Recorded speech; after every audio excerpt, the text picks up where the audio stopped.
Debora alizaliwa na kukulia kwenye mitaa ya Uswahilini.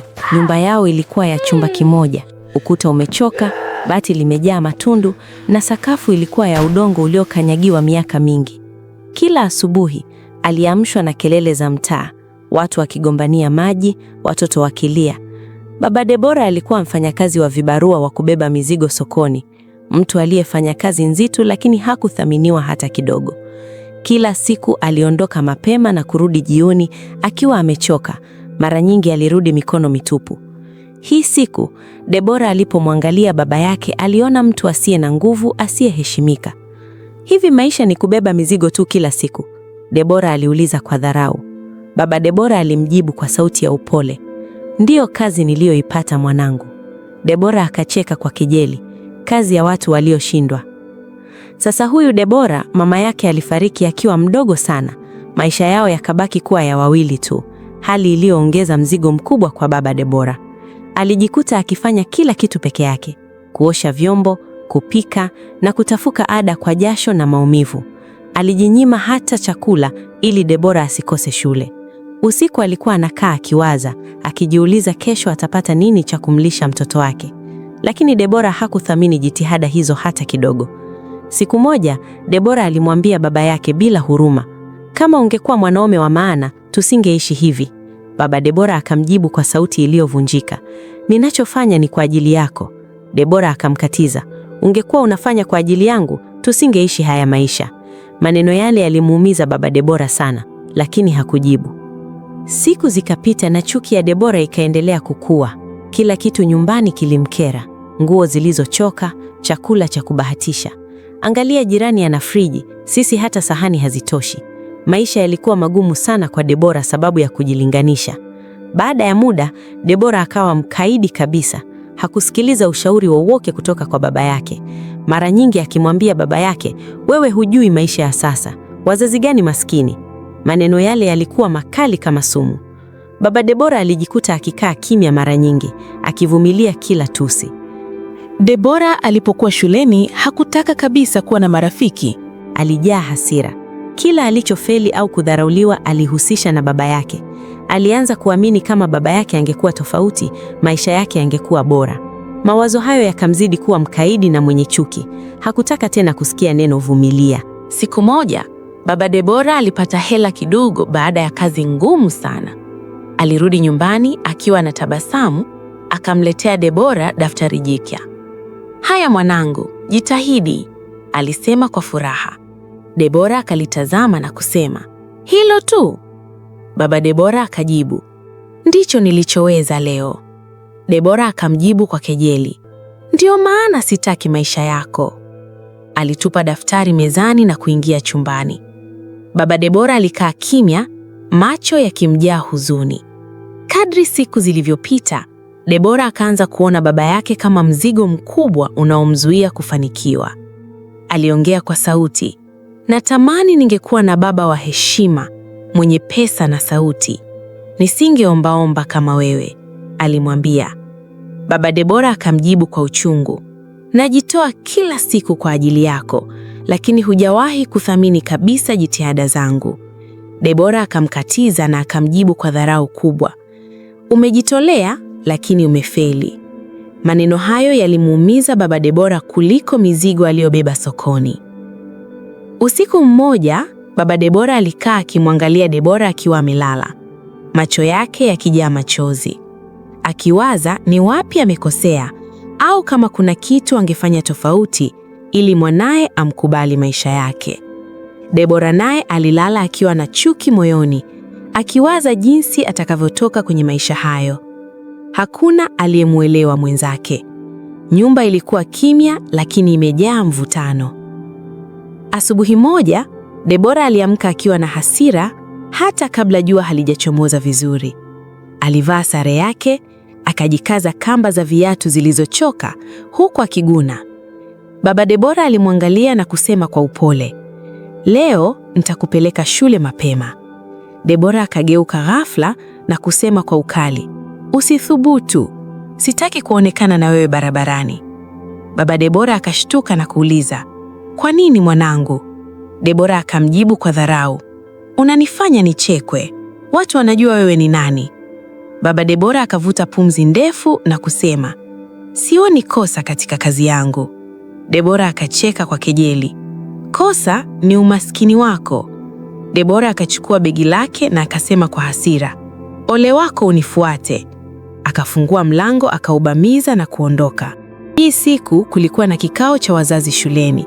Kila mzazi alipigiwa simu na mwalimu ili aweze kuhudhuria kikao hiko. Sasa wazazi wakiwa wanaingia ndani ya shule, wanafunzi walimwona baba Debora akiwa amekuja na nguo zilizochakaa, wakaanza kumcheka. Jamani, mwangalieni baba yake Debora, huku akiwa wanacheka sana.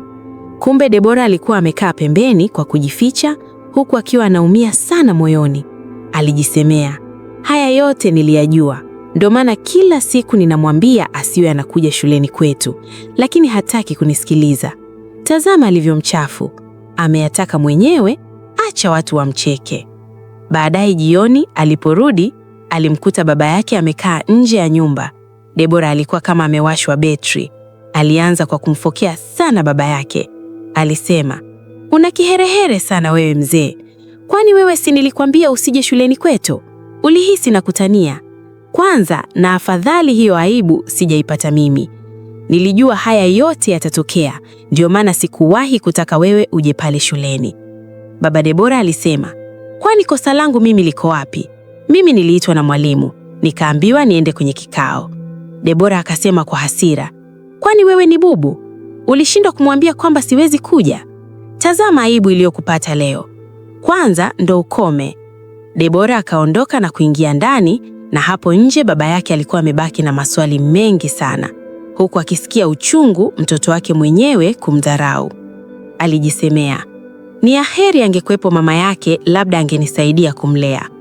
Baba Debora aliangalia juu huku machozi yakimtoka. Miaka mingi ilipita na hatimaye Debora alifanikiwa kuingia chuo kikuu. Debora alipoingia chuo kikuu, alihisi kama amevuka mpaka wa maisha aliyokuwa akiyakimbia kwa muda mrefu. Geti la chuo lilionekana kubwa, watu walivaa vizuri na mazingira yalikuwa tofauti kabisa na mitaa ya uswahilini aliyotoka. Ndani ya wiki chache alianza kujibadilisha, nywele zikapangwa kwa gharama, mavazi yakawa ya kisasa na mwendo ukawa wa kujiamini kupita kiasi. Hapa ndipo penyewe, aliwaambia wenzake kwa majigambo. Alianza kuongea kama mtu wa mjini, akiepuka kabisa kumbukumbu za nyuma. Kila alipokumbuka nyuma ya uswahilini alikata mawazo haraka. Alijiambia, maisha ya zamani yameisha. Ndani yake aliamini sasa ameanza ukurasa mpya. Hakuona tena sababu ya kujiangalia nyuma. Chuo kikuu kikawa utambulisho wake mpya. Baada ya muda mfupi alipata kazi ndogo ya ofisini kupitia rafiki yake huku akiwa anasoma. Alikuwa akisoma huku akiwa anafanya kazi, jambo lililomfanya ajione ameshika maisha mkononi. Alianza kupokea mshahara mdogo, lakini kwa yeye kwake ulikuwa ushindi mkubwa. Alinunua simu mpya na nguo za kujionesha. Sasa niko level nyingine, alijigamba mbele ya marafiki. Kila alipohesabu pesa alizopata, alitabasamu kwa kuridhika. Hakutaka tena kusikia neno umaskini. Aliona kama sasa anaelekea kuwa mtu wa maana. Ndani yake alihisi anapanda daraja. Kadri maisha ya chuo na kazi yalivyoendelea, mawasiliano na baba Debora yakaanza kupungua taratibu. Hii siku baba Debora alipompigia kumjulia hali, Debora alijibu kwa mkato. Niko bize baba, alisema mara kwa mara. Baba Debora akajaribu kuuliza, unakula vizuri lakini mwanangu? Debora akajibu, acha maswali mengi. Baba Debora alipojaribu kusisitiza, Debora alimkatia simu. Ukimya ukaanza kukaa kati yao kama ukuta. Kila mara alipoona jina la baba Debora likiangaza kwenye simu, alikunja uso. Kila siku simu za matatizo, alilalamika. Wenzake walimwambia, acha kuishi maisha ya zamani, huko ulishatoka, usitake kurudi tena wewe. Ndani ya chuo, Debora akaingia kwenye makundi ya watu waliopenda maisha ya juu. Walizungumza pesa, safari na mipango mikubwa. Debora alidharau sana watu waliovaa kawaida. Alianza kuwapima watu kwa muonekano na simu. Alipoona mtu hana kitu, alimpuuza. Ndani yake alihisi yuko juu kuliko wengine. Maisha ya starehe yakaanza kumvutia zaidi. Alianza kula kwenye migahawa ya gharama, kunywa vinywaji vya kujionesha na kupiga picha za mitandaoni. Hivi ndivyo maisha yanavyopaswa kuwa, alisema kwa maringo. Alipoona watu wa kawaida, aliwacheka kimoyomoyo. Alijiona ameiva haraka. Hakutaka kusikia ateso. Kadri alivyokuwa akizidi kuingia kwenye makundi hayo, Debora alianza kubadilika tabia kabisa. Alizungumza kwa dharau hata na wale waliomsaidia. Alipenda kusifiwa, alianza kuona watu wa chini kama mizigo. Alikuwa amejifunza lugha ya dharau. Ndani yake aliamini hiyo ndiyo njia ya kufanikiwa. Hakujua anajenga tabia ya hatari. Mara chache alipokumbuka baba Debora, alijaribu kujisahaulisha kabisa kuhusu yeye na kujiambia, sitaki kumkumbuka kabisa mzee huyu maskini. Hakutaka kurudisha mawasiliano. Siku moja wakiwa na marafiki zake, mazungumzo yakageukia wazazi. Mmoja alisema, mama yangu ananisumbua sana. Debora akacheka na kusema, afadhali ya wewe, mimi baba yangu ananipigia simu utadhania ninatembea na figo yake. Hivi hawa hawaoni tumeshatoka kwao? Kila mtu afanye maisha yake. Wanapenda sana kutuandama. Bora tujue kuwakwepa tu. Wote wakacheka. Debora aliona kuwa na mzazi ni kama kikwazo tu. Alijiona anaweza kujiongoza mwenyewe. Hakuhitaji ushauri. Alijiamini kupita kiasi. Siku moja Debora alienda kwenye sherehe ya rafiki yake, akiwa amekaa peke yake huku akiwa anakunywa vinywaji. Ghafla mkaka mmoja alikuja kukaa na yeye kwenye meza aliyokuwepo Debora. Alijitambulisha kama Richard. Alivaa suti iliyokaa sawa na saa iliyong'aa mkononi. Wewe una akili sana, naonekana si wa hapa, Richard alimwambia kwa tabasamu la kujiamini. Debora akacheka kwa maringo. Richard akamkaribia zaidi na kusema, wanawake kama wewe hawapaswi kuteseka. Maneno yale yalimgusa Debora moja kwa moja moyoni. Hakumuuliza anatoka wapi wala anafanya nini hasa. Aliona tu muonekano na maneno matamu. Ndani yake alihisi kama ndoto inaanza kutimia. Hatimaye sherehe iliisha na Richard alimpeleka na gari Debora hadi nyumba anayoishi na kumwachia kiasi cha pesa. Debora alipoingia ndani alifurahi sana na kurukaruka. Alijiona kama ameokota dodo chini ya mnazi. Siku zilipita na mazungumzo yao yakawa ya kila mara.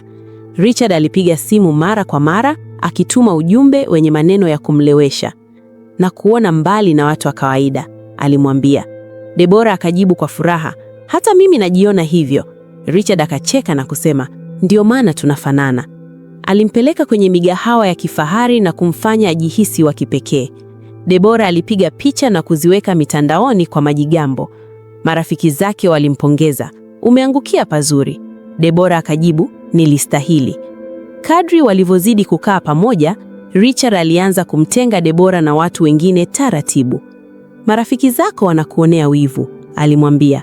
Debora alitabasamu kwa kucheka na alisema, labda itakuwa. Richard akamshika mkono na kusema, nipo hapa kukulinda. Maneno yale yalifanya Debora ajione salama. Hakutaka kusikia sauti yoyote ya tahadhari. Aliona mapenzi yanatosha. Debora alipewa ahadi nyingi sana za kifahari na maisha mazuri na Richard. Baada ya muda, Richard akaanza kuzungumzia ndoa kwa maneno ya kupima. Mimi sitaki kupoteza muda, alisema. Debora akamwangalia kwa macho ya furaha. Unamaanisha nini? Richard akajibu, ninakuona kama mke. Debora akacheka kwa bashasha. Unatania? Richard akatikisa kichwa. Sitanii. Maneno yale yalimgonga Debora kama radi ya furaha.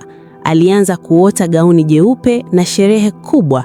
Hakumuuliza kwa nini kila kitu kinaenda haraka. Aliona huo ni ushindi. Kadri ya ahadi zilivyozidi, Debora akaanza kujigamba wazi wazi kwa marafiki zake. Ndoa yangu itakuwa ya kifahari. Siku moja baba yake alimpigia simu Debora baada ya muda mrefu. Richard alikuwa pembeni. Nani huyo? Richard aliuliza. Debora akajibu kwa mkato, ni rafiki yangu tu. Hakutaka kabisa Richard ajue chochote kuhusu baba yake. Ila alimwambia, mimi sina wazazi. Wazazi wangu wamefariki na sasa ninaishi mwenyewe.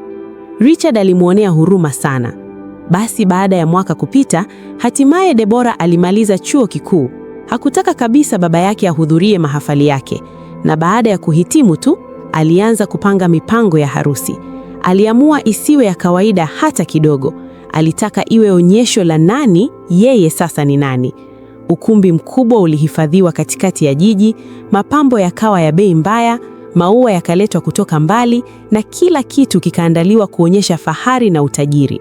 Harusi yangu lazima ivunje rekodi, aliwaambia marafiki zake kwa majigambo. Wote walimpongeza na kumpigia makofi, wakisema amefika mbali sana. Debora alitembea kifua mbele akiamini hatimaye amewafunga midomo wote waliomdarau. Kila kadi ya mwaliko ilichapishwa kwa hadhi, majina makubwa na nembo za kifahari.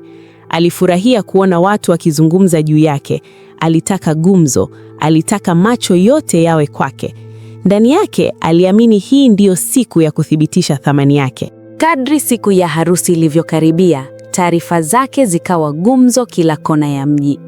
Watu walizungumza sokoni, ofisini, hata kwenye daladala. Umesikia harusi ya Debora itakavyokuwa? Mmoja alisema.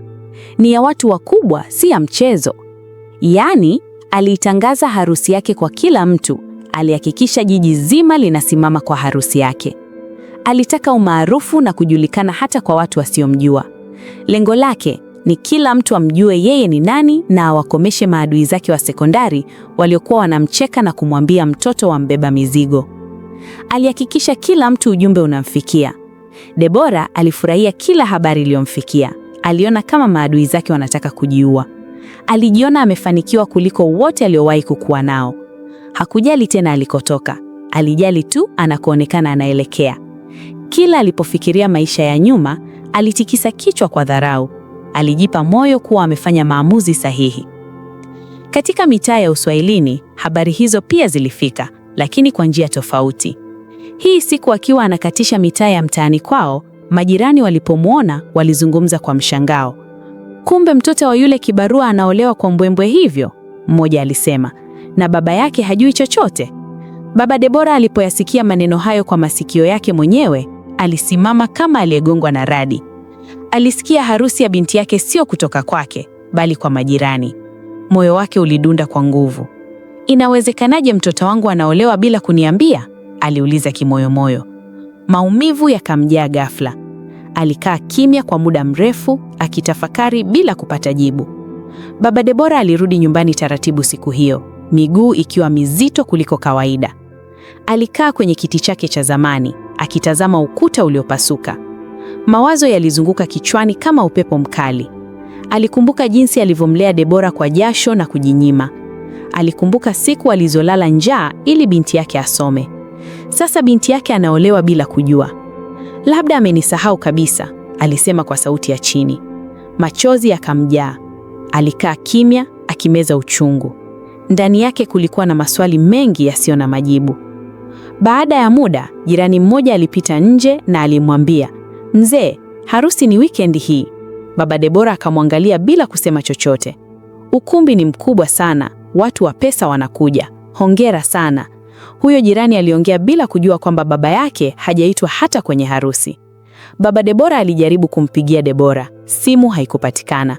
Alipiga tena, hivyo hivyo tu.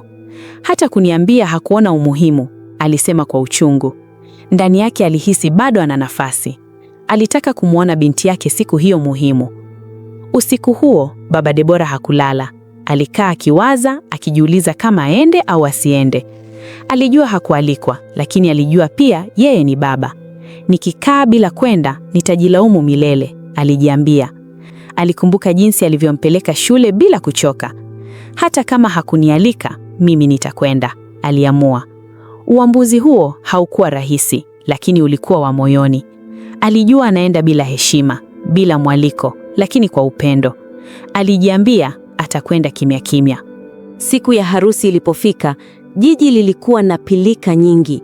Baba Debora aliamka mapema, akaoga na kuvaa nguo zake, hata kama zilikuwa za zamani. Alijiangalia kwenye kioo kilichopasuka, akavuta pumzi ndefu. Alitoka nje kwa ujasiri wa ajabu. Njiani, aliona magari ya kifahari yakielekea upande ule ule. Alitembea pembeni ya barabara, akipishana na watu waliovalia vizuri. Wengine walimwangalia kwa macho ya kupima. Baba Debora hakujali. Moyo wake ulikuwa na lengo moja tu. Alipofika karibu na ukumbi, kelele za mziki na vicheko zilianza kusikika. Alisimama kwa sekunde chache, akahisi kifua kinambana. Nimefika, alisema kwa sauti ya chini. Hakujua nini kingemtokea, lakini hakurudi nyuma. Ndani ya ukumbi kila kitu kilikuwa kinang'aa, kuanzia taa hadi sakafu. Wageni walikuwa wamevaa kwa gharama, vicheko vikijaa hewani. Baba Debora alisimama mlangoni kwa muda mfupi, akijiona mdogo kuliko wote, lakini bado aliendelea kusonga mbele. Alimwona Debora kwa mbali, akiwa amependeza kupita maelezo. Moyo wake ulijaa hisia mchanganyiko, furaha na uchungu. Mtoto wangu amekuwa mkubwa, aliwaza. Hakujua kama angepokelewa au kufukuzwa. Alijua tu kwamba amefanya alichohisi ni sahihi. Baba Debora alikaa pembeni kimya kimya, macho yake yakimfuata Debora kwa mbali. Hakusema na mtu, hakutaka kuvuruga chochote. Alitaka kushuhudia tu. Ndani yake kulikuwa na tumaini dogo kwamba labda Debora atamuona na kuelewa, lakini pia kulikuwa na hofu nzito. Ukumbi uliendelea kushangilia, mziki ukiendelea na harusi ikipata joto. Baba Debora alikaa pale kama kivuli, akingoja lolote litakalofuata. Debora alipokuwa amesimama katikati ya ukumbi akipokea pongezi, macho yake yalizunguka kwa fahari, yakihakikisha kila kitu kiko sawa. Alikuwa anacheka, anasalimia wageni wakubwa na kujiona kama malkia wa siku hiyo. Sasa ikafika wakati wa zawadi. Watu walianza kuja kumpa zawadi pale, wengi sana. Kipindi cha zawadi kikiwa kinakaribia kuisha, ghafla baba yake alikuja mbele akiwa na mfuko mweusi aliokuwa ameweka zawadi ya kumpa binti yake. Debora hakuamini macho yake. Alijiuliza, huyu mzee ameingiaje hapa? Hakupata jibu. Hakuna mtu alikuwa anamjua baba Debora. Kila mtu pale ukumbini alimwona baba Debora kama ni chizi. Debora alichanganyikiwa. Aliita, Debora mwanangu. Debora, mapigo ya moyo yaliongezeka. Alijua huyu mzee leo anamwalibia ndoa yake, lakini Debora alijisemea, kamwe sitaruhusu hili litokee. Nitamkana futi 100 na hakuna atakayeamini huyu ni baba yangu. Baba Debora alisema, mimi ni baba yako, mbona unanishangaa hivi? Debora akamkatiza kwa kejeli, baba gani? Sikujui wewe. Kila mtu ukumbini alikuwa live kufuatilia tukio. Watu walijisemea, huyu atakuwa ni chizi amevamia hii harusi. Huyu Debora ni wa kifahari sana, hawezi kuwa na baba kama huyu. Na isitoshe, huyu mzee anamkumbusha mbali sana Debora, sababu baba wa Debora amefariki. Baba Debora akiwa pale mbele, aliona kama dunia inamwangukia. Unanikana mbele ya watu kwa sababu ya maisha yangu? Umesahau kote tulipopita, binti yangu? Debora alipiga kelele. Ondoka hapa sasa hivi, sikujui mimi, na kamwe usije kusema mimi ni mtoto wako kwa sababu sina baba kama wewe. Baba Debora akasimama kimya, macho yake yakimwangalia binti yake aliyemlea kwa jasho. Alijaribu kusema kwa mara ya mwisho, nilikuja kwa mapenzi tu. Kwa macho yaliyojaa machozi lakini uso uliodhibitiwa, baba Debora akaanza kuondoka taratibu. Hakutaka kuleta fujo wala kuvuruga sherehe. Alipita katikati ya wageni waliokuwa wanacheka bila kujua kilichotokea. Wengine walimtazama kwa mshangao, wengine kwa dharau. Hakujali tena. Kila hatua aliyopiga alihisi nzito kuliko ile aliyokuja nayo. Alipotoka nje ya ukumbi, mziki uliendelea kwa sauti kubwa kana kwamba hakuna kitu kilichotokea. Nje, upepo wa jioni ulimpiga usoni. Alisimama kwa sekunde chache akimeza uchungu. Ndani ya ukumbi, Debora alirudi haraka kwenye tabasamu lake. Wageni walipomuuliza kuna shida, alijibu kwa kicheko, hakuna, mtu alikosea njia. Alirudisha fahari yake, akapiga picha, akacheza. Harusi iliendelea kama ilivyopangwa, vicheko na shangwe zikizidi. Hakuna aliyethubutu kuuliza zaidi.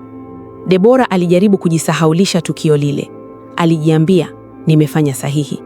Lakini ndani kabisa ya moyo wake kulikuwa na msukumo mdogo wa wasiwasi aliofunika kwa kelele.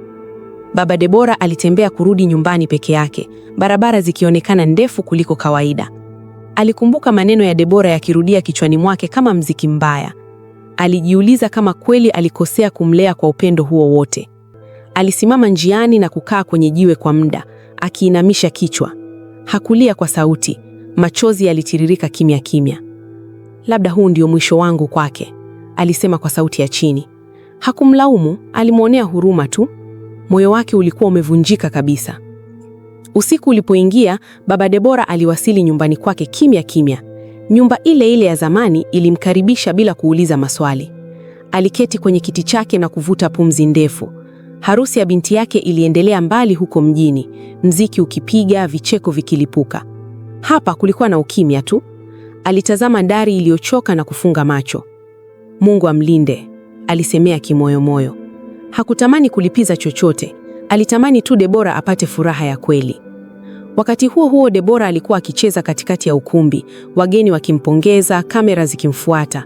Alionekana mwenye furaha, mwenye ushindi, mwenye kila kitu. Lakini kila alipogeuka pembeni, macho yake yalihisi pengo lisiloelezeka. Alijaribu kulisukuma mbali kwa kicheko na vinywaji. Hakutaka kufikiria. Alijiambia, maisha lazima yaendelee. Hakujua maneno aliyomwambia baba yake yangemfuata baadaye kama kivuli. Harusi iliendelea bila dosari, lakini mbegu ya majuto ilikuwa tayari imepandwa. Hatimaye harusi ilimalizika na maisha yakaendelea. Kumbe nyuma ya pazia la fahari aliloliona Debora kulikuwa na uongo mzito uliokuwa unasubiri kulipuka. Mwanaume aliyedaiwa kuwa tajiri, mvaa suti kali na kuzungumza kwa majigambo, hakuwa mfanyabiashara halali kama alivyodai. Ilibainika baadaye kuwa alikuwa ameiba pesa nyingi nchini Kenya kupitia mianja ya kifedha na miradi ya kifisadi, kisha akatoroka kimya kimya na kuja kuzitumia kwa anasa huku. Kwa miaka mingi aliishi maisha ya kujionyesha, akihamahama maeneo, akibadilisha majina na marafiki. Alijenga hadhi kwa pesa chafu, akiwapofusha wengi kwa zawadi na maisha ya juu. Debora alikuwa mmoja wao, aliyekunywa maneno matamu bila kuuliza chanzo. Ndani ya nyumba yao ya ndoa, anasa zilikuwa nyingi, lakini ukweli haukuwahi kuonekana. Alidhani ameshika bahati. Hakujua anashikilia bomu linalohesabu sekunde. Uchunguzi wa kimya kimya ulikuwa unaendelea kwa muda mrefu, majina yakifuatiliwa, akaunti zikichunguzwa, safari zikiorodheshwa. Mwanaume yule aliendelea kujiamini kupita kiasi, akidhani amesahaulika. Alitembea kifua mbele, akitumia pesa hovyo, akionekana kana kwamba hakuna anayeweza kumgusa. Debora aliona tu upande wa nje, akijivunia mume tajiri mbele ya waliomdharau zamani. Hakuwahi kuona hofu machoni mwa mumewe usiku. Hakujua kila kengele ya simu ilimfanya atetemeke ndani kwa ndani. Hii siku moja, mambo yalibadilika ghafla kama radi. Asubuhi ilikuwa ya kawaida. Debora akijiandaa kutoka, mumewe akizungumza kwa simu kwa sauti ya chini. Ghafla, magari yakasimama nje, watu waliovaa mavazi ya kazi wakashuka kwa haraka. Mlango ukagongwa kwa nguvu. Kabla hata hawajafungua vizuri, watu wakaingia ndani wakimtaja kwa jina. Umekamatwa, walitangaza bila kupepesa macho. Debora alisimama kama aliyegandishwa. Kuna nini? Aliulizwa kwa hofu. Mumewe hakujibu. Uso wake ukabadilika rangi. Majirani wakaja nje, simu zikaanza kurekodi, minongono ikageuka kelele. Si yule tajiri, kumbe ni mwizi. Mwingine akajibu kwa mshangao. Debora alisimama pembeni akitetemeka, akijaribu kufunika uso wake. Hakuelewa kinachoendelea. Alipojaribu kumsogelea mumewe, alizuiwa. Nitakutafuta, mumewe alisema kwa sauti iliyokosa nguvu. Ilikuwa mara ya mwisho maneno hayo yalisikika kama ahadi. Magari yakachomoka kwa kasi, yakimwacha Debora amesimama na maswali mengi. Fahari ya jana ikageuka aibu ya leo. Habari zilisambaa kwa kasi kuliko moto mkali. Mahakamani ukweli wote ukawekwa wazi bila huruma. Ilithibitika wazi kuwa pesa zote alizokuwa akitumia hazikuwa zake halali. Ushahidi ulikuwa mzito, mashahidi walijitokeza, rekodi zikafunguliwa. Hakukuwa na pa kujificha. Mahakama ilimhukumu kifungo kirefu cha jela na mali zote alizokuwa nazo zikafilisiwa bila kusita. Majumba, magari, akaunti, kila kitu kikachukuliwa. Jina lake la tajiri likavunjika hadharani. Ndoa ile iliyojengwa juu ya anasa ikaporomoka kama nyumba ya karata. Debora alikaa akitazama runinga siku ya hukumu. Maneno ya hakimu yalikuwa kama nyundo kichwani mwake. Mali zote zitachukuliwa, alisikia. Ndani yake alihisi kama amevuliwa kila kitu. Alikumbuka jinsi alivyowadhalilisha watu, jinsi alivyomkataa baba yake hadharani. Kila kumbukumbu ikaanza kurudi kwa nguvu. Lakini wakati huo hakukuwa na pa kukimbilia. Mumewe alikuwa jela, mali zimechukuliwa na jina lake lilikuwa limechafuliwa. Ndoto ilivunjika rasmi. Baada ya hapo, marafiki waliokuwa wanamzunguka zamani wakaanza kupotea mmoja mmoja. Simu hazikupokelewa, ujumbe haukujibiwa. Sasa hawakuonekana kabisa.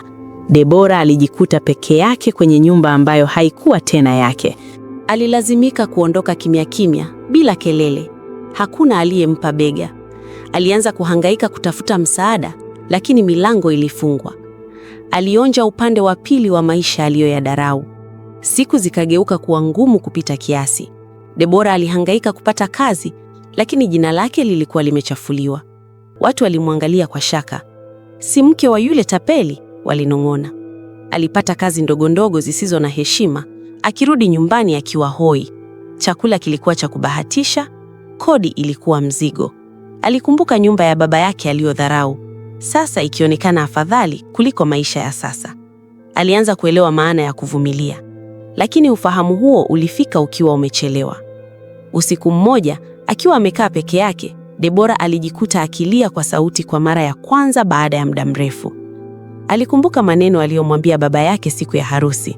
Alikumbuka macho yake yalivyojaa maumivu alipomfukuza. "Nilikuwa mjinga," alisema kwa sauti iliyokatika. Alitambua kuwa alifukuza upendo wa kweli kwa tamaa ya pesa na hadhi. Ndani yake alihisi haja ya kurudi mahali alipoanzia. Baada ya siku nyingi za kusitasita, Debora aliamua kufanya uamuzi mgumu zaidi maishani mwake. Aliamua kurudi nyumbani kwa baba yake. Safari ile ilikuwa ndefu kuliko zote alizowahi kusafiri. Kila hatua ilibeba aibu na majuto. Alipofika mtaa wa Uswahilini, watu walimtazama kwa mshangao. Hakuna aliyesema chochote, lakini macho yao yalisema mengi. Nyumba ile ile ya zamani ilisimama pale, kama haikuwahi kuondoka. Debora alisimama mlangoni kwa muda, moyo ukimpiga kwa kasi. Alipoingia ndani, alimkuta baba Debora amekaa kimya kwenye kiti chake cha kawaida. Uso wake ulikuwa umezeeka zaidi, macho yakiwa na uchovu wa miaka. Debora hakuweza kuongea mara moja. Miguu yake ilitetemeka, mikono ikashindwa kujizuia. Alipiga magoti mbele yake bila kufikiri. "Nisamehe baba," alisema kwa sauti ya kilio. Baba Debora alishtuka, akasimama kwa shida. "Debora," aliita kwa mshangao. Aliona binti yake akiwa amevunjika kabisa. Debora alianguka chini, akilia bila kujisitiri.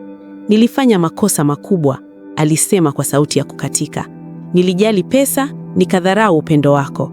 Aligonga sakafu kwa mikono, machozi yakitiririka. "Nimepoteza kila kitu," aliendelea. Baba Debora alimsikiliza kimya kimya, macho yake yakijaa machozi. Hakusema neno kwa muda. Alimwangalia binti yake aliyemlea kwa jasho, sasa akiwa mnyonge mbele yake. Baada ya muda, baba Debora alipiga magoti pia kwa shida. "Inuka mwanangu," alisema kwa sauti ya upole ile ile ya zamani. "Nyumba hii bado ni yako." Maneno yale yalimgonga Debora moyoni kama mvua ya baraka. Alilia zaidi. Hakutarajia kusamehewa kirahisi. Alijua hakustahili, lakini hapo aliona upendo wa kweli hauuzi. Baba Debora alimkumbatia licha ya maumivu aliyobeba. Na huo ndo unakuwa mwisho kabisa wa stori yetu hii. Tafadhali tuandikie maoni yako kwenye comments. Tuambie kama wewe ungekuwa ni baba Debora, ungemsamehe mwanao au ungemwacha kwanza apate fundisho. Usisite kutuandikia maoni yako hapo kwenye comments. Pia unaweza kulike video hii, na kama hujasubscribe katika chaneli yetu, basi unaweza kubonyeza hapo kwenye subscription na kubonyeza alama ya kengele ili uwe wa kwanza kabisa kupata stori zetu pindi zinapotoka. Tukutane tena next time. Bye bye.